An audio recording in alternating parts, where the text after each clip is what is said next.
Hello friends, आपण शिकतोय chapter DF block element standard 12 आणि लेक्चर नंबर आहे 10। आता जो आपल्याला टॉपिक लक्षामध्ये घ्यायचा आहे तो आहे complex compound in a d block element. Complex कंपाऊंडलाच आपण कोऑर्डिनेशन कंपाऊंड असं देखील म्हणत असतो। तर हे जे कॉम्प्लेक्स कंपाऊंड आहे, कोऑर्डिनेशन कंपाऊंड्स आहे, हे डी ब्लॉक एलिमेंट तयार करू शकतात। ते कशा पद्धतीने तयार करतात, ते का तयार करू शकतात, हे आपल्याला आता लक्षामध्ये घ्यायचं आहे। तर बघा काय दिलंय हेडिंग, आपण तर दिलाय complex compound that is coordination compound of d block element.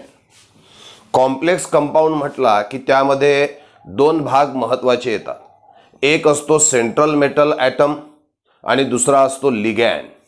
आता सेंट्रल मेटल ॲटम आणि लिगॅंड हे कशा पद्धतीने लक्षामध्ये घेतले जातात। समजा आपण घेतला निकेल, हा झाला सेंट्रल मेटल ॲटम आणि कार्बन मोनॉक्साइड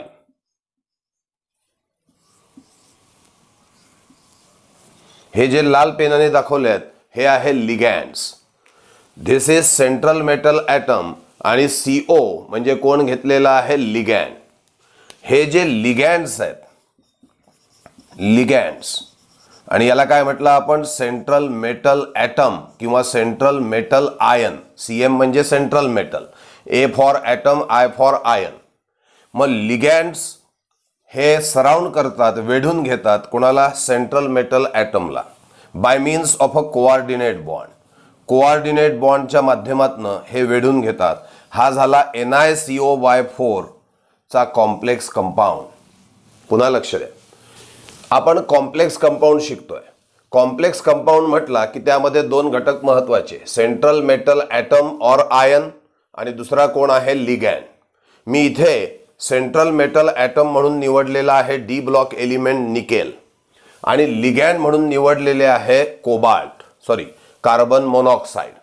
लिगॅंड म्हणून कोणाला घेतला आपण, कार्बन मोनॉक्साइड। हे जे लिगॅंड्स आहेत, हे लिगॅंड्स they surround the central metal atom by means of a coordinate bond and they forms the complex compound. So this is the complex compound where this is central metal atom or ion, this is ligand surrounds the central metal atom by means of a coordinate bond, thus they forms a complex compound. या ठिकाणी तेच सांगितलं आपण, in a complex compound there is a central metal atom or ion and this central metal atom or ion is surrounded by means of ligand with the help of a coordinate bond. What are ligands? They may be anion or neutral molecule. लिगॅंड्स कोण असू शकतात, तर ते anion असू शकतात, Cl- Br- किंवा ते neutral molecule like NH3, carbon monoxide या पद्धतीचे न्यूट्रल मॉलिक्यूल सुद्धा ते असू शकतात। तर लिगॅंड्स मे बी anion और neutral molecule with a lone pair of electron present on them, म्हणजे ते इलेक्ट्रॉन रिच असतात। anion तर इलेक्ट्रॉन रिच असतोच, न्यूट्रल मॉलिक्यूल जो आहे असा न्यूट्रल मॉलिक्यूल जो इलेक्ट्रॉन रिच आहे, ज्याच्याकडे लोन पेअर ऑफ इलेक्ट्रॉन आहे। मग what are ligands? They may be anion और neutral molecule with a lone pair of electron. This lone pair of electron can be donated to central metal atom by means of a coordinate bond. आता हा central metal item एवढ्या लिगॅंड्स कडनं loan pair of electron accept करणार आहे in the form of coordinate bond. तर साहजिकच this central metal atom और ion in a complex compound is beyond it's normal valency. तो त्याच्या नॉर्मल व्हॅलन्सी पेक्षा जास्त व्हॅलन्सी कॉम्प्लेक्स कंपाऊंड मध्ये दाखवत असतो, जसं निकेल या ठिकाणी करतोय। काय मुद्दा आहे पहिल्यापासून बघा, in a complex compound two parts are important, central metal atom और ion which shows the valency beyond normal valency and the other is ligand which may be anion or neutral molecule with a lone pair of electron. This lone pair of electron can be donated to central metal atom or ion by means of a coordinate bond. Now central metal atom और ion of a d block element याच्याकडे कोणकोणत्या properties आहेत ते आपण लक्षात घेऊ। दे central metal atom or ion of a d block element possess high charge by radius ratio. म्हणजे त्या सेंट्रल मेटल ॲटम और आयन वरती चार्ज जास्त असतो आणि त्याचा रेडियस कमी असतो, म्हणजे साईज लहान असतो. म्हणजे higher charge and smaller size is there for the d block element. दुसरा मुद्दा, त्यांच्याकडे व्हॅकंट डी ऑर्बिटल आहेत which can accept the electron pair in the form of coordinate bond from the ligand. त्यांच्याकडे vacant d orbital असणं आवश्यक आहे, कारण vacant orbital असतील तेव्हाच ते कोऑर्डिनेट बॉन्डच्या माध्यमातून येणाऱ्या लोन पेअर ऑफ इलेक्ट्रॉनला ॲक्सेप्ट करू शकतील. They can form sigma as well as pi bond. हे सिग्मा आणि पाय दोन्ही प्रकारचे बॉन्ड्स तयार करू शकतात. And that's why they can show variable valency. या चार गोष्टी आपल्याला डी ब्लॉक एलिमेंट्स म्हणजे डी ब्लॉक मेटल्सकडे दिसून येतात. कोणत्या चार गोष्टी? तर त्यांच्याकडे हाय चार्ज बाय रेडियस रेशिओ असतो. आता हाय चार्ज बाय रेडियस म्हणजे चार्ज अपॉन रेडियस रेशिओ हाय. आता चार्ज अपॉन रेडियस रेशिओ हाय केव्हा येईल? जेव्हा चार्ज जास्त असेल आणि रेडियस कमी असेल. रेडियस कमी म्हणजे साईज कमी असेल. तर डी ब्लॉक मेटलकडे चार्ज जास्त असतो आणि त्यांचा साईज मात्र कसा असतो? स्मॉल. दुसरं, त्यांच्याकडे व्हॅकंट डी ऑर्बिटल असतात ज्यामुळे ते लोन पेअर ऑफ इलेक्ट्रॉनला स्वीकारू शकतात. ते सिग्मा आणि पाय बॉन्ड तयार करू शकतात. ते व्हेरिएबल ऑक्सिडेशन स्टेट दाखवू शकतात आणि त्यामुळे डी ब्लॉकचे जे ॲटम्स आहेत they can form coordination compound. ते कॉम्प्लेक्स कंपाऊंड किंवा कोऑर्डिनेशन कंपाऊंड तयार करू शकतात. उदाहरणार्थ K4FeCN/6, NiCO/4, TiH2O/6Cl3 अशा पद्धतीचे complex compound D block elements तयार करतात, ज्यामध्ये Fe, Ni, Ti हे सेंट्रल मेटल ॲटम म्हणून काम करतात आहे. तर Cn नंतर दुसरा CO, H2O हे लिगॅन्ड्स म्हणून काम करतात आहे. परत एकदा लक्षात घेऊ आपण. कॉम्प्लेक्स कंपाऊंडमध्ये दोन गोष्टी महत्त्वाच्या, एक सेंट्रल मेटल ॲटम और आयन आणि दुसरा लिगॅन्ड. लिगॅन्ड जे आहेत हे सेंट्रल मेटल ॲटम और आयनला सराउंड करत असतात by means of a coordinate bond. Central metal atom complex कंपाऊंडमध्ये बियॉन्ड नॉर्मल व्हॅलन्सी दाखवत असतो. लिगॅन्ड्स हे ॲनायन किंवा न्यूट्रल मॉलिक्यूल असतात ज्यांच्याकडे लोन पेअर ऑफ इलेक्ट्रॉन असतं. This lone pair of electron can be donated to central metal atom और ion by means of a coordinate bond. आता डी ब्लॉकचे जे मेटल्स आहेत त्यांच्याकडे कोणत्या प्रॉपर्टी आहे? तर पहिली प्रॉपर्टी, त्यांचा चार्ज बाय रेडियस रेशिओ हाय आहे. दुसरी प्रॉपर्टी, त्यांच्याकडे व्हॅकंट डी ऑर्बिटल आहे ज्यामुळे लोन पेअर ऑफ इलेक्ट्रॉनला ते सहजपणे स्वीकारू शकतात. ते सिग्मा आणि पाय बॉन्ड सहजपणे तयार करतात.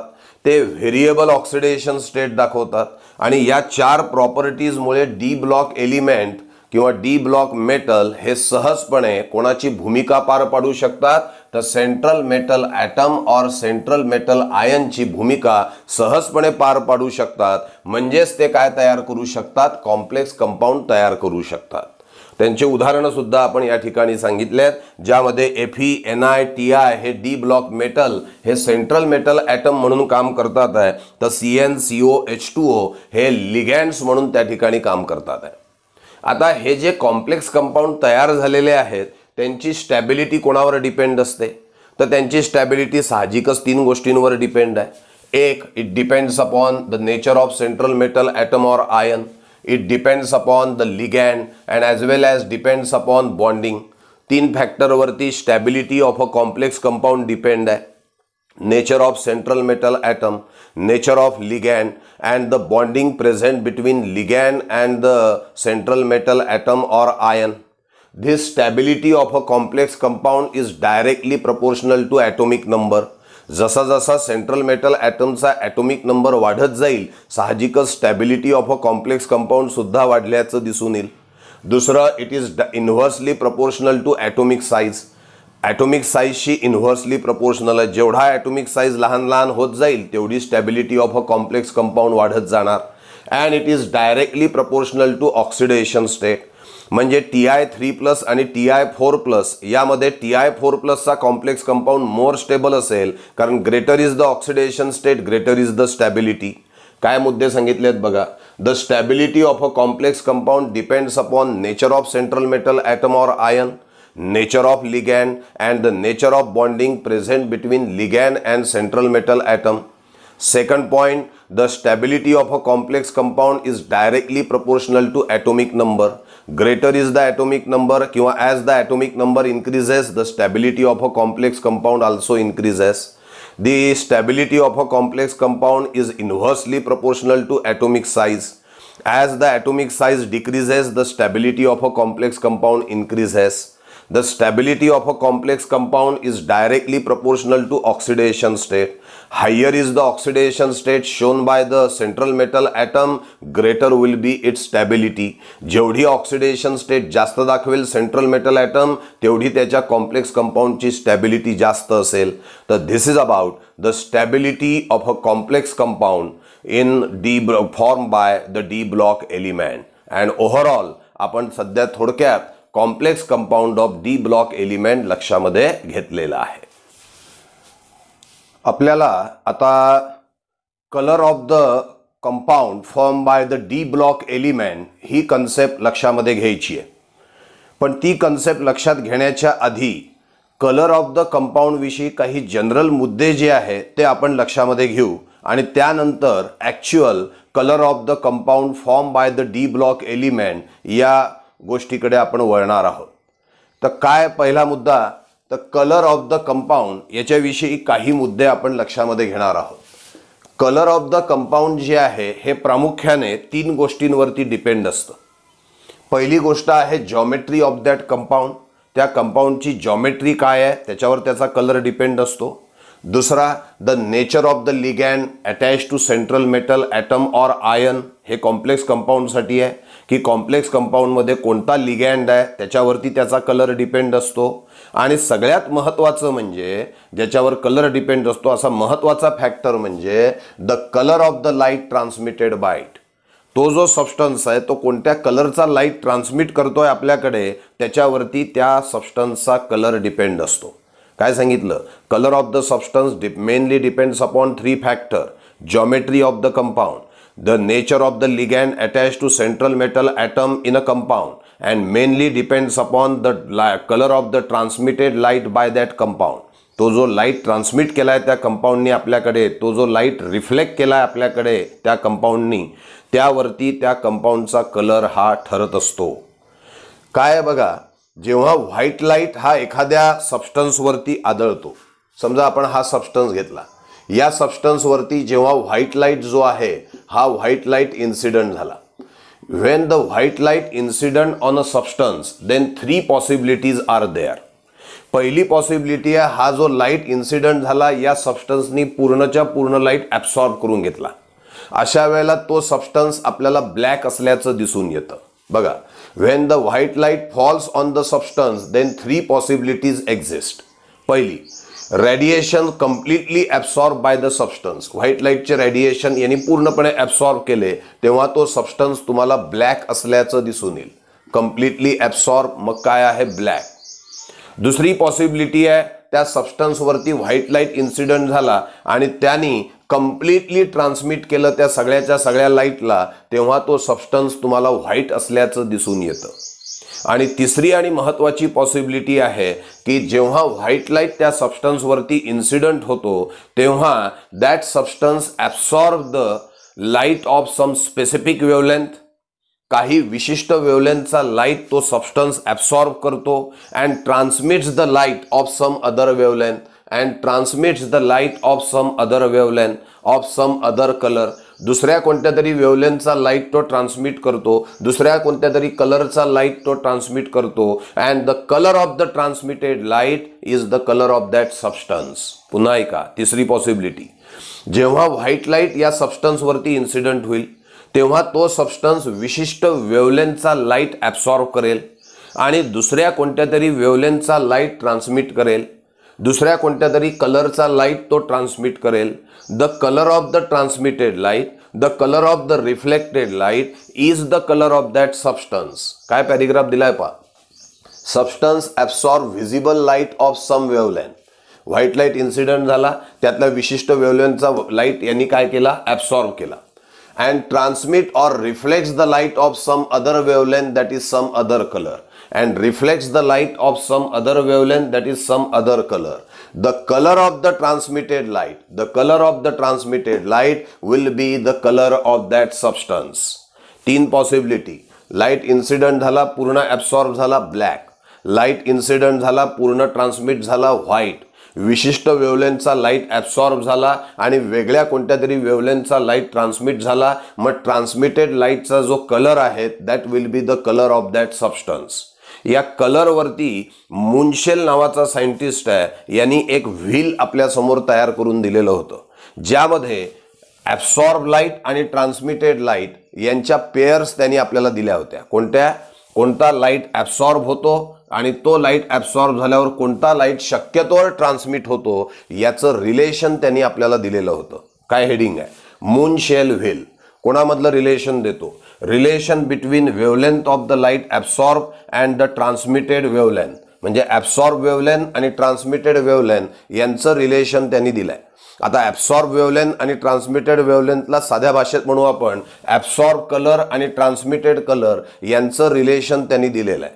मुनशेलचं असं म्हणणं आहे की समजा त्या ठिकाणी व्हायलेट लाईट जर का ॲब्सॉर्ब झाला तर ट्रान्समिटेड लाईट हा येलो असतो, किंवा रेड लाईट जर का ॲब्सॉर्ब झाला तर ट्रान्समिटेड लाईट ग्रीन असतो. याच्या उलट ॲब्सॉर्ब लाईट जर का ग्रीन असेल तर ट्रान्समिटेड लाईट हा रेड असेल. इकडे ॲब्सॉर्ब जर का लाईट येलो असेल तर ट्रान्समिटेड लाईट हा व्हायलेट असेल, असं त्यांनी दिलेलं आहे. त्यांनी सांगितलं की ॲब्सॉर्ब कलर आणि ट्रान्समिटेड कलर या दोघांचं कशा पद्धतीने कॉम्बिनेशन होऊ शकतं. आता जो ट्रान्समिटेड कलर आहे that will be the complementary colour of the absorb colour. म्हणजे violet colour is the complementary colour of yellow. समजा येलो ॲब्सॉर्ब झाला तर ट्रान्समिट कोणता होतोय? व्हायलेट. मग ट्रान्समिटेड कलरला कॉम्प्लिमेंटरी कलर म्हणतात ॲब्सॉर्ब कलरचा, म्हणजे येलोचा. मग व्हायलेट हा कोणाचा कॉम्प्लिमेंटरी कलर आहे? येलोचा. रेड हा कोणाचा कॉम्प्लिमेंटरी कलर आहे? ग्रीनचा. तसंच ग्रीन हा कोणाचा कॉम्प्लिमेंटरी कलर ठरू शकतो? रेडचा. कारण रेड ॲब्सॉर्ब झाला तर ग्रीन बाहेर पडतो, म्हणजे तो सबस्टन्स ग्रीन दिसतो, किंवा ग्रीन ॲब्सॉर्ब झाला तर रेड कलर बाहेर पडतो, म्हणजे तो सबस्टन्स रेड असल्याचं आपल्याला दिसतं. मग ज्या वेळेला ग्रीन कलर बाहेर पडतोय त्यावेळेला ग्रीन कलरला म्हणायचं complementary colour of red colour. काय बघा, Munsell wheel. Relation between wavelength absorb and transmitted. Absorb wavelength आणि ट्रान्समिटेड वेवलेंथ यांचं ते रिलेशन आहे. म्हणजेच it is the relation between colour absorb and colour transmitted. Colour absorb and colour ट्रान्समिटेडचं relation Munsell व्हीलमध्ये दिलेलं आहे. या ठिकाणी आपण असं म्हणू शकतो, transmitted colour can be called as complementary colour of absorb colour. Here if violet light is absorbed by the substance, then the transmitted light will be yellow and the color of the substance will be yellow. Then yellow color is the complementary color of violet color. हे काही general मुद्दे आपण या ठिकाणी लक्षामध्ये घेतो. आणि आता आपण लक्षामध्ये घेणार आहोत splitting of D orbital in transition element. हे जे डी ऑर्बिटल्स आहेत, 5 डी ऑर्बिटल्स असतात. कोणकोणते 5 डी ऑर्बिटल्स असतात? D x Y, D Y Z, D x Z, D x square minus Y square, D Z square. यांचं स्प्लिटिंगची काय concept आहे तो मुद्दा आता आपल्याला लक्षामध्ये घ्यायचा आहे. हे बघा, सुरुवातीला जर का आपण डी ब्लॉक एलिमेंटचा एखादा फ्री मेटल ॲटम किंवा फ्री मेटल आयन जर का आपण लक्षामध्ये घेतला, free metal ion of the d block element, तर त्या फ्री मेटल आयनमध्ये हे जे 5 डी ऑर्बिटल्स असतात, या 5च्या 5 डी ऑर्बिटलची एनर्जी सारखी असते, म्हणजे ते डीजनरेट असतात. त्यांना काय म्हणतो आपण? डीजनरेट. वाक्य काय लक्षात द्या. In free metal ion of a d block element, all the 5 d orbitals have same energy, that is they are degenerate. त्यांची एनर्जी सेम आहे म्हणून एका लेवलला सगळे 5च्या 5 दाखवलेत. But when these elements are taken in aqueous state or in combined state, then it is found that the splitting of this d orbital takes place into 2 energy set. One is a higher energy set and other is the lower energy set. एक higher energy set आणि lower energy set असं विभागणी त्यांच्यामध्ये झाल्याचं दिसतं जेव्हा D block एलिमेंटला आपण aqueous स्टेटमध्ये किंवा कंबाईन स्टेटमध्ये घेतो. यांची डीजेनरसी डिस्टर्ब होते, यांची एनर्जी डिस्टर्ब होते, यांच्यात दोन गट तयार होतात. एका गटाची एनर्जी जास्त, दुसऱ्या गटाची एनर्जी कमी. ज्या गटाची एनर्जी जास्त असते त्यामध्ये ऑर्बिटल्स असतात dx² - y² आणि dz². ज्या गटाची एनर्जी कमी असते तो गट आहे dxy dyz dxz. म्हणून दुसरा पॅरिग्राफ काय दिलाय, but in aqueous state or in combined state these d orbitals split up into two sets of different energy. हे 5 d ऑर्बिटल हे स्प्लिट अप होतात दोन सेटमध्ये ऑफ डिफरंट एनर्जी. का बरं असं झालं याचं कारण आहे, जेव्हा ते कंबाईन स्टेटमध्ये असतात तेव्हा त्यांच्या सोबतीला कोणीतरी असतो आणि तो यांच्यामध्ये विभागणी करतो, तो यांच्यामध्ये फूट पाडतो असं म्हणायला हरकत नाही. आणि म्हणून कंसात दिलाय का बरं दोन गट पडले, तर due to species attach to metal ion, म्हणजे लिगॅन्ड्स जे अटॅच आहेत त्याच्यामुळे हा फरक त्या ठिकाणी पडू शकतो जर का कॉम्प्लेक्स कंपाऊंडचा आपण विचार केला तर. पुढे एक लोअर एनर्जी ग्रुप आहे dxy dyz dxz चा, lower energy dxy dyz dxz चा.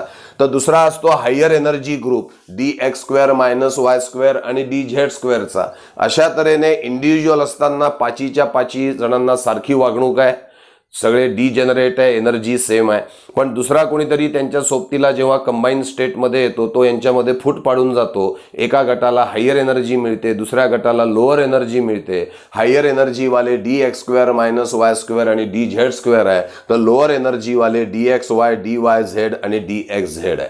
यांच्यामधल्या एनर्जी डिफरन्सला आपण डेल्टा ईनी या ठिकाणी दाखवलेला आहे. अर्थात हा एनर्जी डिफरन्स काही फार जास्त नसतो आणि त्यामुळे इथला जो इलेक्ट्रॉन आहे तो इलेक्ट्रॉन सहजपणे वरच्या साईडला प्रमोट होऊ शकतो. म्हणून काय दिलं आपण, but this energy difference is small. आणि त्यामुळे जेव्हा या कंपाऊंडवरती व्हिजिबल लाईट पडेल तो व्हिजिबल लाईट काय करू शकतो, can promote the electron from lower energy level to higher energy level. When the light incident on them, when the light incident on this compound, then that visible light can promote the electron from lower energy orbital to the higher energy orbital and this can impart the color to the compound. हे जे काही promotion झालेलं आहे इलेक्ट्रॉनचं lower energy to higher energy, यामुळे त्या ठिकाणी त्या कंपाऊंडला कलर मिळाल्याचं दिसून येतं. तो कलर कसा मिळतो हे आपल्याला थेरीच्या दरम्यान लक्षामध्ये घ्यायचंच आहे. काय सांगितलं आपण यामध्ये लक्षात घ्या. पहिले जेव्हा individual D block element transition metal होता तेव्हा त्याच्यामधले जे 5 डी ऑर्बिटल होते सगळ्यांची एनर्जी सेम. पण तो जेव्हा ॲक्वियस स्टेटमध्ये आला, कंबाईन स्टेटमध्ये आला, त्याच्या सोबतीला येणारा जो दुसरा आहे त्यांनी या डी ऑर्बिटलमध्ये फूट पाडली, दोन गट पाडले. एक लोअर एनर्जीवाला dxy dyz dxz, एक हायर एनर्जीवाला dx² - y² आणि dz². अर्थात यांच्यातला एनर्जी डिफरन्स काही फार जास्त नाही आहे. त्यामुळे जेव्हा या कंपाऊंडवरती व्हिजिबल लाईट पडेल तो व्हिजिबल लाईट लोअर एनर्जी ऑर्बिटलमधून हायर एनर्जी ऑर्बिटलमध्ये इलेक्ट्रॉनला प्रमोट करेल आणि या प्रमोशन ऑफ इलेक्ट्रॉनमुळे त्या कंपाऊंडला कलर मिळाल्याचं आपल्याला पुढे दिसून येणार आहे. लक्षात आलं ना हे.